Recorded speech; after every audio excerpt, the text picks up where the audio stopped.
Hello అండి, welcome to కళాస్ kitchen. ఇవాళ రేగి పళ్ళతో పచ్చడి ఎలా పెట్టాలో చూపిస్తాను. ఇది నిల్వ పచ్చడి. ముందుగా రేగి పళ్ళని కడుక్కొని తుడిచి లోపల పురుగుందా లేదా చెక్ చేసుకోవాలండి.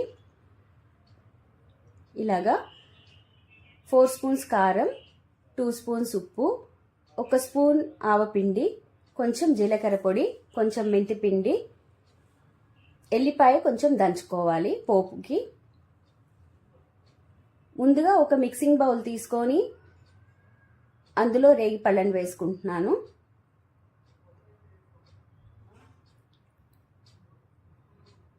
కారం, ఉప్పు వేసుకోవాలి.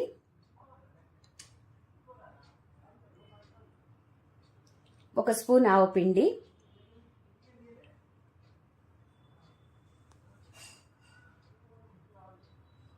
కొంచెం జీలకర్ర పొడి, కొంచెం మెంతిపిండి, ఇవన్నీ వేసుకొని కలిపేసుకోవాలి.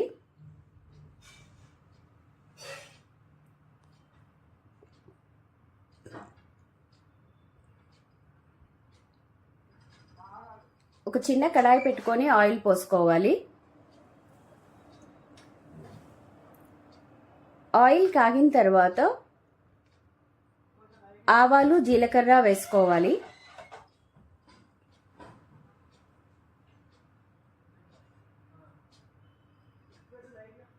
తర్వాత వెల్లిపాయలు ఏవైతే దంచుకున్నామో అది వేసేసుకోవాలి.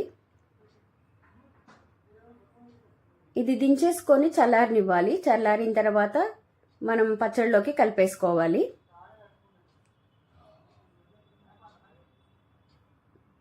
అంతేనండి, రేగి పళ్ళ పచ్చడి రెడీ. మీరు కూడా చేసి ఎలా వచ్చిందో కామెంట్ చేయండి.